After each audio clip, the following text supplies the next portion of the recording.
then to the ref show, and even when we're talking about match officials, a show dedicated to that, you can't keep Jamie Vardy out of the headlines. A perfect 10 for the Leicester City and England striker. We have the perfect man to assess the talent of this player in David Hirst, a former England striker. Keith Hackett might have his views on Vardy as well, and indeed referees. What's a perfect 10 for a referee? I'd suggest a perfect 0. One referee actually did that at the weekend, didn't he, Keith? We're talking about no cards whatsoever. Right. But we've got to start with Vardy. And you, Hirsty, your appreciation, scored in 10 successive Premier League games now for Leicester City. There he was again on the mark at Newcastle on Saturday, equalling the record of Ruud van Nistelrooy. Absolutely superb. I mean, a fantastic achievement. As we know, the story of Jamie's career is shall we say, not perfect, but he's stuck at the game, and that's where it takes you. You know, he's up there. 10 goals, I'd have been happy with 10 goals in 10 seasons, let alone in consecutive games. But I mean, it's absolutely superb, and I think he'll go further. What was your best run in consecutive scoring in the Premier think League? I had about 6 or 7. 6 or 7. Yeah. You say he'll go further? I think he could.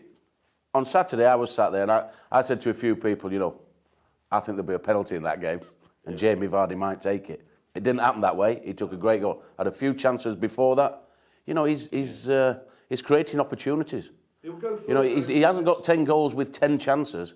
He's getting 20 and 30 chances over that period. You mean he's too big for Leicester City when you say he'll go further? I'm not saying he's too big, because that would be sort of shoving him out the door from my point of view. But no, he's doing well at Leicester City. Now, that we all know what that brings. Yeah. Other clubs come knocking. You know, and whether he wants to further his career, whether it is a further career. I mean, we're talking of Leicester at the top of the table. How long are they going to stay there? Well, if Jamie Vardy keeps scoring, they've every chance of staying there. It's pace, isn't it? It's his pace that's killing the defenders. Yeah. I mean, it's really exciting. I mean, we don't see it that often in the game. We see the skills of Messi with pace. And here we've got Vardy with pace, and David's right. I mean, again, he's probably 2 or 3 chances, good chances that he made himself. Yeah. In fact, there was one where if he'd have passed to the right, squared the ball right, it could have gone in. But having said that, he's hungry for goals, and long may it rain. Rejected by Sheffield Wednesday, David, at thank 16. You. Yeah. Now you weren't involved in that. I think you were still playing. That was 2002. Yeah, it was rejected. I think they said he wasn't big enough, wasn't strong enough. Well, he's in a game now, as Keith mentioned there, with pace, where defenders can't kick you. So he's going to cause them problems, because if you're coming at a defender with pace, they've got big problems. Yeah, Stocksbridge Park, Steels he played for, Halifax and Fleetwood. He's 28 years old. I think some people might think he's a new kid on the block, but he's an example of what can be achieved, Keith. Is that also an inspiration, apart from to young players, but to, for instance, referees who might get discarded early in a career?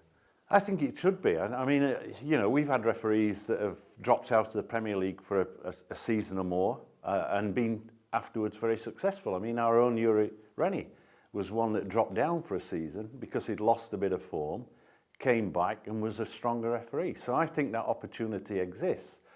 I think in the same way, when we get into the detail of refereeing, for me, if a player doesn't actually make it, what is restricting him becoming a referee further down in his own career? And I think this is where there's a massive gap in the game, where in other sports we see sportsmen become match officials, Dickie Bird as a prime example. And I think that needs to start happening in our game. A nod from David there. Yeah, definitely. I mean, it's something that I think the game, I don't know how quick it could happen. That's the thing. I mean, if I finish playing football today and I go and I want to be a referee, go and referee in the park footballs could be a problem for top class footballers.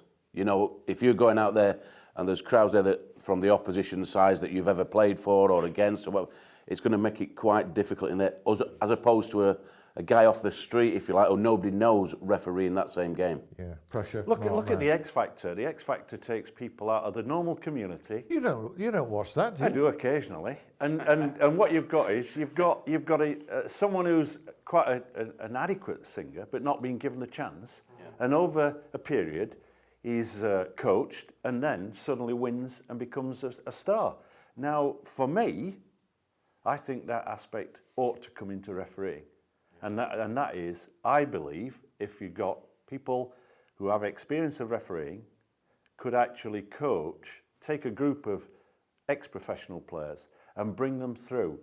I don't think, I mean, yes, at the moment, that channel of opportunity doesn't exist, but I think you've got to break down barriers, and the PFA should be saying, this is what we want to do. I think the situation is there for it to be done, as I mentioned, the park football being a bit of a problem, but if you put them into academy football, Correct. refereeing in academy football, where it's a safer environment, if you like, for the referee. Fantastic point. You know, so I think that is the channel that it could go down. He's got it X right. factor, yeah. In that game, we must mention, it should have been a red card. This is the Vardy game, Leicester 3-0 at Newcastle. Robert Huth, clear, a red, more of a purple, because he pushed his hand into the face of Mitrovic.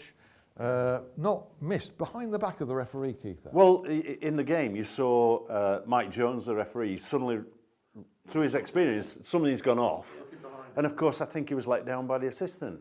I mean, the assistant should have come in, because that's a red card offence. Picked up, seen, looked at. The interesting bit now is, will the FA act on that particular Every incident? opportunity to do Then, so. then he picked up the yellow afterwards. Yeah. That, to be fair, could well have been the same. Correct. Lucky to stay on. Yeah, very lucky. No cards whatsoever in Michael Oliver's game. That was Everton's 4-0 winner against Aston Villa. Michael Oliver, bit of a man of the moment, Keith. He refereed the World Under-17s Cup final. Are you pleased with the way he's going? I think it's great. You know, I think providing he continues to pick up that experience and learning curve, then I think he's the future World Cup referee, without any shadow of a doubt. Good weekend again for officials by and large. John Moss, Liverpool's shot 4-1 win at Manchester City without incident. Guy Beale on ref cam was very praiseworthy. Of course, the referee doesn't get noticed in a game like that, Hirsty, does he really? Well, that's it. I mean, that's isn't that what we're after?